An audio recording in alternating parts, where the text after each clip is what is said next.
Bismillahirrahmanirrahim. Assalamualaikum warahmatullahi wabarakatuh. Inna hamdan wa syukra lillah, amma ba'd. Rekan-rekan sahabat rahimakumullah, alhamdulillah kita bersyukur kepada Allah Subhanahu wa taala karena sampai hari ini, hari Selasa tanggal 4 Ramadan 1446 Hijriah, kita masih diberikan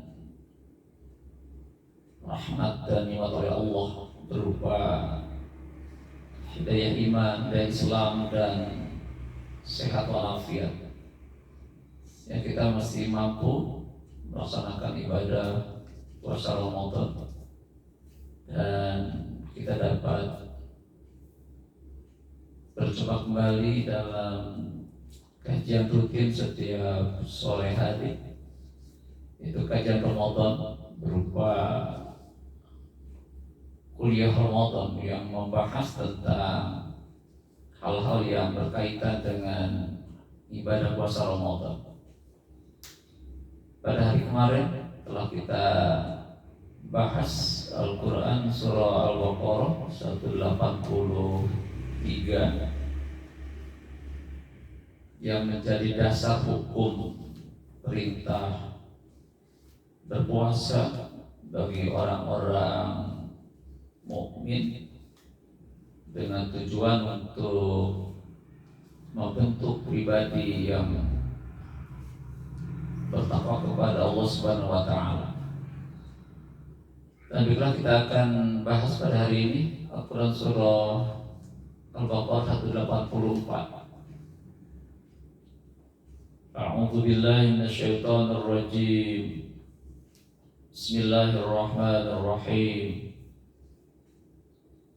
Ayyaman ma'dudat, faman kana minkum maridan aw ala safarin fa'iddatun min ayyamin ukhra, wa 'ala alladhina yutiqunahu fidyatun ta'amu miskin, faman tatawwa'a khairan fahuwa khairul lahu, wa an tasumu khairul lakum in kuntum ta'lamun. Shadaqallahul azim. Yang artinya adalah ayyaman ma'dudat, pada hari-hari yang telah ditentukan. Puasa dikerjakan pada hari-hari yang telah ditentukan, yaitu bulan Ramadan. Faman kana minkum maridan, maka barang siapa orang di antara kamu yang keadaannya itu maridan, sakit, au ala safar, atau dalam perjalanan, fa'iddatun, maka dia harus menggantinya min ayyami ukhra, pada hari-hari lain. Wa 'alal ladzina yutiqunahu, dan bagi orang-orang yang berat melakukan ibadah puasa, fidyatun, maka wajib baginya membayar fidyah, yaitu ta'amu miskin, memberi makan kepada seorang miskin. Faman tatawwa'a khairan, tapi bagi orang-orang yang dengan rela hati melakukan kebaikan, fahuwa khairul, maka lebih baik baginya. Wa antasumu, dan bahwasanya berpuasa, bahwasanya kalian itu berpuasa itu khairul lakum, lebih baik bagi kamu sekalian, in kuntum ta'lamun, jika kamu mengetahuinya. Kalau lihat ayat ini secara global, intinya menjelaskan tentang rukhsah atau dispensasi atau keringanan bagi orang-orang yang tidak sanggup untuk melaksanakan ibadah puasa karena alasan tertentu yang dibenarkan oleh syara. Di antaranya adalah faman kana minkum maridun. Ya, adapun orang-orang yang dalam keadaan sakit, ya, sakit yang akan berdampak, ya,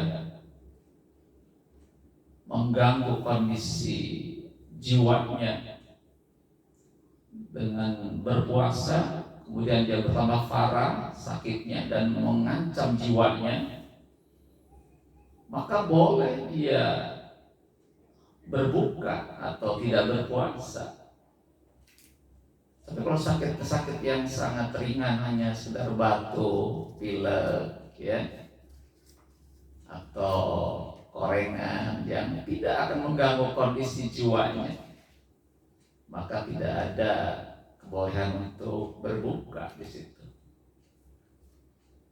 Terus au ala safarin, dan juga bagi orang-orang yang sedang dalam perjalanan jauh,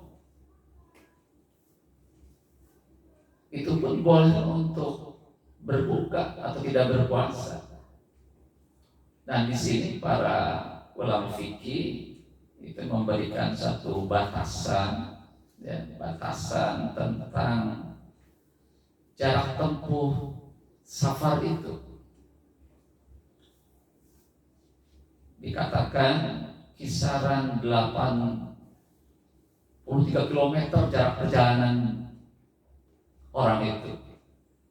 Jadi kalau mencapai jarak 83 km, maka dibolehkan dia untuk berbuka, untuk tidak berpuasa. Atau ada kondisi yang masyarakat, perjalanan yang jauh, dan ada masyarakat, ada kondisi yang sangat berat di situ. Kita berjalan pakai kendaraan umum, macet total, panas terik,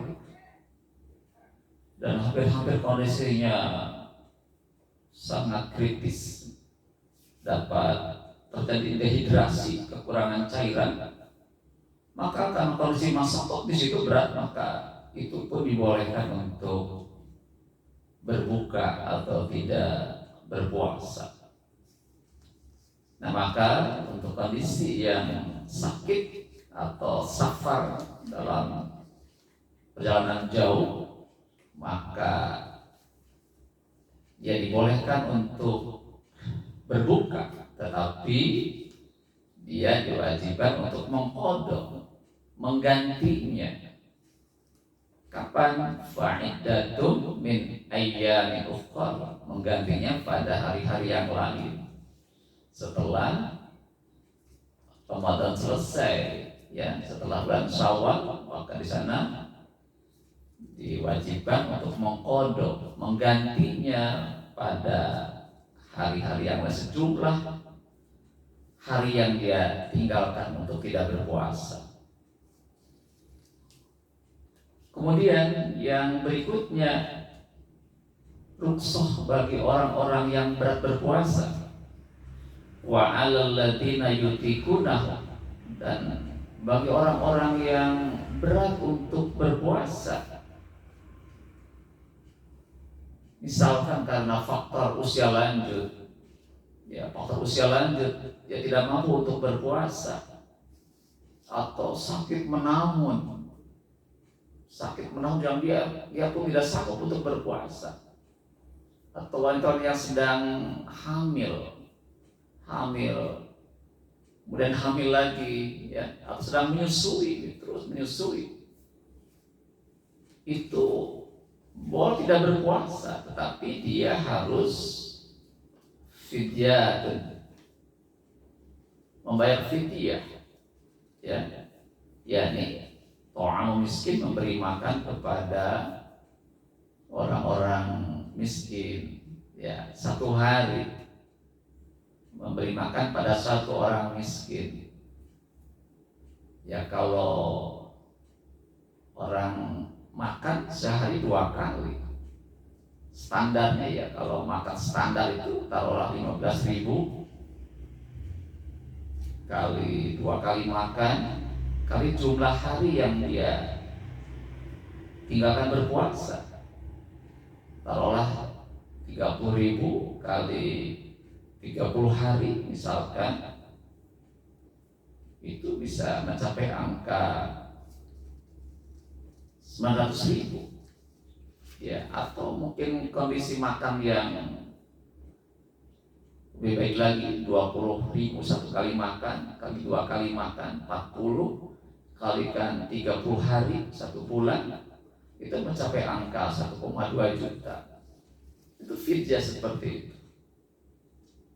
Nah, kemudian kata Allah dalam Quran tersebut, "Faman tatawa khairan," tetapi bagi orang-orang yang dengan rela hati melakukan kebaikan, boleh jadi memberi makan tidak hanya seorang saja, lebih dari satu orang, itu adalah lebih baik baginya. Dan kemudian wa tasumu khairul lakum. Nah, kemudian kata Allah dalam ayat ini, jika kalian itu berpuasa, maka itu lebih baik bagi kalian jika kalian mengetahuinya. Artinya apa? Bagi orang-orang yang sakit, yang sedang safar atau perjalanan jauh, bagi wanita yang hamil, menyusui, ya, atau orang tua yang masih punya kemampuan, kalau dia mampu berpuasa, itu lebih baik baginya. Ya, kalau kita mengetahui apa hikmah di balik perintah puasa itu. Nah, itu adalah satu dasar ya, satu dasar hukum yang berkaitan dengan rukhsah, dispensasi keringanan bagi orang-orang yang tidak punya kesanggupan dalam berpuasa. Tadi yang diqadha adalah orang-orang yang sakit dan sedang safar, perjalanan yang jauh. Dan yang kedua adalah dengan berfidyah bagi orang-orang yang berat untuk melakukan ibadah puasa. Demikian kajian kita pada sore hari ini. Semoga menjadi bahan informasi yang bermanfaat sehingga kita memahami apa rukhsah bagi orang-orang yang tidak punya kemampuan untuk berpuasa. Demikian, terima kasih atas perhatiannya. Semoga bermanfaat. Tutup dan membaca hamdalah. Alhamdulillahirabbil alamin. Subhanaka Allahumma wa bihamdika asyhadu an la ilaha illa anta astaghfiruka wa atubu ilaik. Assalamualaikum warahmatullahi wabarakatuh.